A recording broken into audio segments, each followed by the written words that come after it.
Hello everybody and welcome back to Collector Stream YouTube channel. Hope you guys are all doing very well. I'm doing great. And today, this video, I'm just not gonna be doing much editing. I just want to get a video out to you guys because I've been missing in action. And yeah, work's been pretty crazy lately, so there's a lot of stuff that's happened since my last video, and I do have some old footage that I still want to edit, but then that is a topic for another day. And today, the whole point of this video is just to come back and say hi to the channel and to the audience to make sure that, you know, I'm still alive, I'm still kicking and still collecting Pokemon. And yes, I have been making a lot of new purchases. Yeah, shout out to James, to my good buddy James. We just recently did a trade, and then I got a new beautiful Extra Evolution booster box here.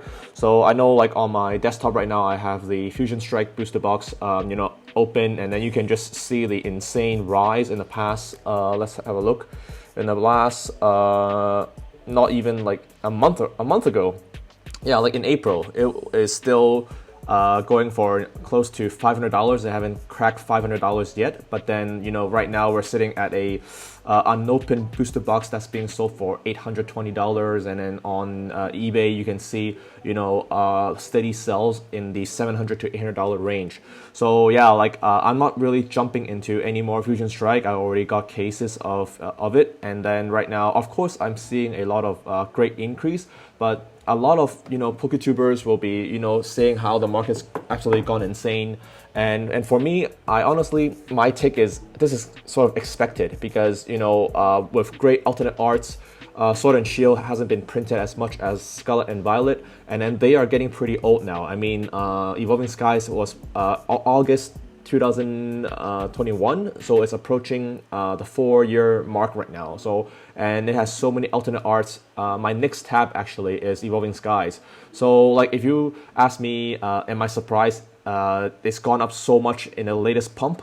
And honestly, I don't think this is like we're at the end game yet for these sets. As long as you hold on to the Sword and Shield, they will continue to go up in value. So in this video, it's just going to be a 10-15 minute video just to update you guys. I'm not going to do any post editing. I just want to, you know, get a video out and just upload it to the channel just to see and maybe chat with you guys to see how everybody is doing. And I want to talk about, you know, what I've been doing in lately when I was missing in action. So just a very quick update. Yeah, this box, really love the X-Y era, so I'm really glad to have this, add this to my personal collection, and I'm not looking to sell it anytime soon. I'm just going to be holding on to it in the foreseeable future. And then also got a bit more slabs, and I got some PSA returns coming back. So I also did my first PSA submission to Japan, and this I actually have to fly to Japan and get the submission done because right now PSA, as you all know, they are not accepting submissions outside of the US right now, except for certain places, and Tokyo is where they have the headquarters. So I actually had to you know, fly over there and do a drop off. So yeah, that's one other thing that I've been doing. And also I loaded up on more booster box, because if you go watch my other videos, I'm a long-term investor, long-term holder of booster box and sealed English products. So yeah, like this is a like really good news what's been happening so far to the Sword and Shield era, but then it's also bringing in a lot of momentum for the Scarlet and Violet booster box as well.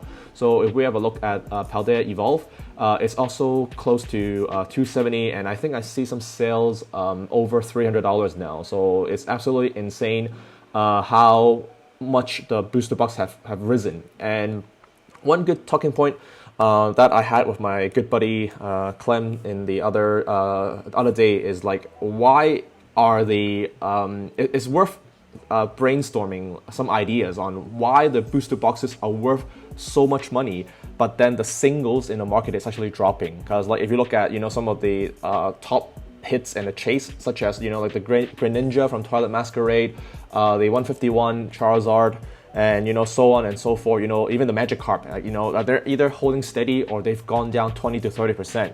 Meanwhile, a lot of money is being poured into the booster boxes right now. So there is actually a big disconnect between how much the booster box is worth versus, you know, the singles that you are getting from it. So right now, it makes absolutely zero sense, in my opinion, to be ripping sealed products right now, because like the print quality for Sword and Shield, no, not Sword and Shield, more so the Scarlet and Violet is not that great. So then as you can see from the PSA data for Paldea Evolve, like your chance of getting a PSA 10 for the Magikarp is like 1 in 5. You know, it's like 20%, right? So it makes no sense if you're trying to gamble away your money to get the pulls, because it's unlikely, extremely unlikely you'll be getting your money's worth. And with the rate that these booster box are going up in value, like I personally will not rip any more products in the near future. Like this year, I can rip some blister packs. You know, like if you have a look at the Evolving Skies blister pack, this is so silly now. You know, it's approaching like team up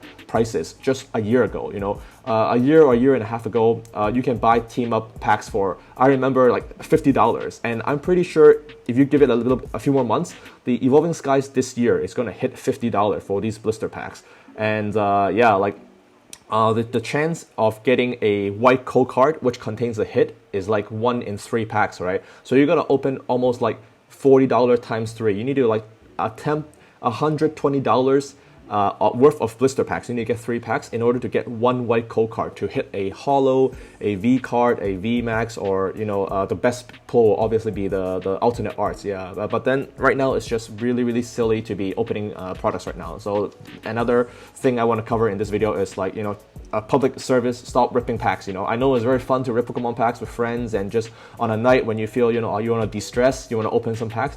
You're so much better off just saving that, you know, $100 to $200 US and doing something. Maybe just go and see a movie, go see the new Mission Impossible, go, I don't know, go spend it with your family, go treat your, you know, your parents to dinner or something. Do anything but ripping packs right now. That's kind of like my honest advice. And even if you do, I would say keep it below the $100 mark, just to rip a few things, a few packs, just to, you know, get the itch out of the system. But don't go ham and don't go crazy ripping like 36 packs. As right now, that's just insane. All right, so yeah, I have a few more tabs open just to cover, you know, the meteoric rise for everything right now. It's just, I think the whole you know, Patient Zero or whatever, like the original boom started in Sword and Shield, and then it just kind of like a ripple effect, and it just started spreading to Sun and Moon and to XY and also to Scarlet and Violet. Because when I look at XY prices, when I was buying XY boxes last year, they were around $1,000 to $1,500. But then now when I go onto eBay, let me see if I can open up eBay very quickly. This is another topic. I'll come back to this in 1 minute. But let's go to XY, you know, Furious Fist, for example, booster box. Very quickly, these boxes were like near the $1,000 mark, but in the recent pump, these boxes are now at $4,500. It's just in the blink of an eye. Over like in a few days, it just went crazy, and then now it's just gotten very expensive to even chase the Sun and Moon and the XY era. So that's kind of like one of the side effects and one of the drawbacks, I would say, in this pump, is that it's become very difficult for the true collectors now to get into the hobby and kind of chase back the really old sets. One of my dreams is to continue the XY era and then just keep on going back and working my way back to the base set. And then I'm kind of like, now I'm kind of stuck in the XY era because I cannot even go to the black and white. I don't even want to look at the black and white. I don't even want to look at the hard gold and soul silver you know, products now, because it's just gotten so expensive. It's very unreasonable. And another thing with this channel is I try to give you guys my insight and maybe some historic price that I've seen and where they're sitting at now. So just a year ago, if we look back at XY Flashfire, that's another really nice box that I wanted to get. XY Flashfire was $2,800, guys, $2,800. And then now it's almost 3x to $6,500 to get a booster box of Flashfire now. And yeah, so it's just really tragic. That's one thing that I really dislike with this boom is it becomes very unattainable to get anything that is semi-vintage now, you know, in the 10-year-old mark. Yeah. So yeah, that's unfortunate. And then it's also driving up so much FOMO. The other thing I want to take a look at is this listing, because this Mew, there's 1,510 copies, 151 to the number to coincide with Mew's Pokédex number, 151. And it's a really good looking card. It's textured. It comes in a nice, you know, envelope from the Pokemon Center, and you gotta like attend, you know, all these tournaments and gather points, I believe, and you need to do quite a bit to get these cards, and then they are slowly rolling out this new limited edition card. And now the demand for this card has gone crazy, and then now we're looking at $8,000. I'm pretty sure 2 nights ago when I looked at this, the same listing from this eBay seller, it was 5,000 US dollars, and that was where it's transacting at. And obviously he sold 2 copies and he's got 5 more. But yeah, this card, people have already graded them in PSA 10 condition, and at this rate, the PSA 10 is going to be well over $10,000. So if you guys want to take a gamble and buy them in the $5,000 mark, be my guest. But then for me, I also had a very in-depth discussion with 3 of my close friends slash, I would consider whales in Hong Kong, 3 of them, and all 3 of them are not advising against getting this Mew card, because you can get Festa, you can get Poncho, you can get Munch, you can get a lot of good stuff for $5,000 to the $8,000 price range, and this card is sort of unproven right now. It just came out. There's going to be more supply coming out. So for me, like this price range has just gotten very silly, and not going to be chasing this card anymore. Although it is a very unique, and I agree, it's a really cute artwork. And also there's the rarity factor, but then with the recent pump right now, just spend your money on other things. $8,000, you can get many cases of, Paldea Evolve, Stellar Crown, Paradox Rift, whatever you want. You can get cases of Lost Origin. You can even get a case of Fusion Strike right now. $8,000, you can get 4 boxes of Evolving Skies, and you'll be much safer parking your money into Evolving Skies. If you have 8K to blow, I mean, instead of blowing on a raw single like this. So that's kind of like my quick take on the market. Moving on, I do want to touch upon Destined Rivals and Black Bolt White Flare. Again, another discussion items. Would you guys buy the latest Black Bolt White Flare and Destined Rivals at $300, or you will start buying something older? And my answer to that question is always I will buy the older box. So I would still go for Paldea Evolve if they're the same price as Destined Rivals and Black Bolt and White Flare. And if I have $300, I might even consider pulling 2 Paldea Evolve $600 into like an older box like a Lost Origins, because when Lost Origin flies, it's going to fly towards $800. It's going to fly towards $1,000 way quicker than Paldea Evolve. So that's kind of like my personal tip of the day. And the last thing I want to cover right now is perhaps with the expensiveness, if that's the word, of the booster box, it's actually quite nice right now to look at some of the PSA 10 singles that you guys have been wanting to collect. So for example, like I really like the Alakazam EX, and some of the prices have gone down. I remember in March, just 2 months ago, even a Meryl PSA 10 was going for $500, the Drowsy was going for $800, and I FOMO'd into the Drowsy actually, and I paid $800 for a copy of the PSA 10 Drowsy, and then now I think it's fallen by half, $400 now. So that's sort of a lesson for me to not jump into the market and buy things at the all-time high. But then now, when the booster box is so expensive, there might be some deals. These are become bargains. Well, I wouldn't say bargain. Like nothing that's cost $200 is a bargain. But then now things that for me is very appealing, like the artwork, like the Squirtle from Stellar Crown, the Bulbasaur. Now I can actually consider buying a set of these and collecting them in PSA 10. Whereas before they might have been 2x the price, but now is a really good time to get into the market for slabs. So it's always a bit of a like decision you got to make, but kind of put the money where things present a value, and don't go chasing the high. And the best example is don't go chasing something that everybody wants right now, because once the hype dies down, it becomes very hard to offload. Because imagine you get this card and it's slightly off center, or it comes back as a PSA 9. It's almost like dead money that you have parked into it. Like the good scenario is you can maybe break even by selling the PSA 9, but the worst case scenario is it loses a ton of value when people start moving on to the next thing. And if the Drowsy PSA 10 have taught me anything, is that people do move on to the next thing. Every few months there's going to be a new set, there's going to be new hype, and Pokemon Company will always hype up this hobby as a whole, right? So if you keep on just chasing the latest and greatest, you're going to get burned. But if you just park your money into the proven sealed booster box, you're going to do very well in the long run. And lastly, I want to just quickly brush upon, should we continue to put so much money As you see, a Mario Pikachu right now is like 12K or something crazy like that.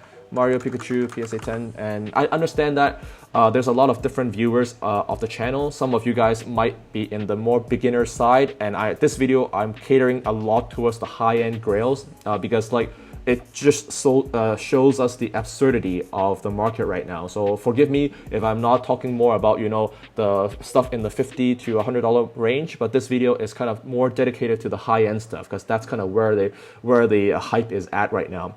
So what I want to say for the last part of the video is instead of chasing the really high-end products, maybe we can consider buying stocks and even moving some things out of the Pokemon market where you have seen a lot of gains. So let's say if you bought some Sword and Shield booster box at $100 to $200 back then years ago, maybe if you can withdraw that money now and sell them locally on eBay, then that money you can actually put it into stocks, or you can put it into bonds. And then stocks, there's plenty of stocks that give you a stable 5 to 6% return annually.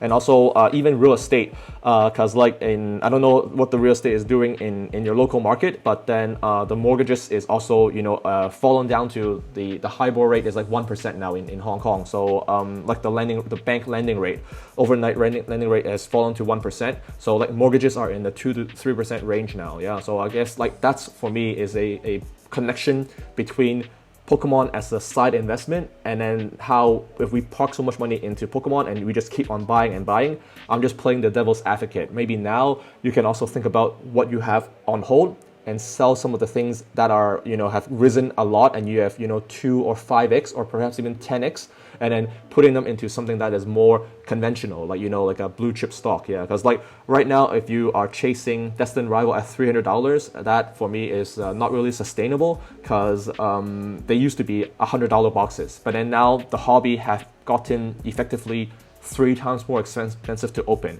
Back then, ripping a pack of Silver Tempest and even ripping Evolving Skies was $5 per pack. But then now, if you rip Prismatic Evolution, or if you rip Destined Rivals and Journey together, they're $15 a pack, they're $12 a pack. And most people, I would say, will find that a bit challenging to rip and collect in the long term. So yeah, it's just this video, I'll end it right here. But I just want to say, hope you guys are all doing very well, and hope your personal collection is going up in value. And even if it's not going up in value, you guys are still having a blast collecting Pokemon, because I am. And yeah, definitely once my work and business start to calm down a little bit, I'll definitely make more content for the channel. And in June, I'll see you guys in the latest car show. The Great 10 car show is coming up in exactly 1 month on June 21st. So I look forward to seeing all the locals, and maybe some of you guys are traveling to Hong Kong, just hit me up at the car show. And yeah, my buddies and I will be setting up there. Already got the vendor table paid for and all ready to go. So looking forward to that. But yeah, I'll make more videos very soon, and hope you guys are gonna stay safe out there, and let me know in the comment section what you guys are doing, and what do you guys think of the current market, and if you guys are gonna keep on holding or keep on selling. Yeah, I look forward to hearing the response, guys. Talk to you guys soon. Take care.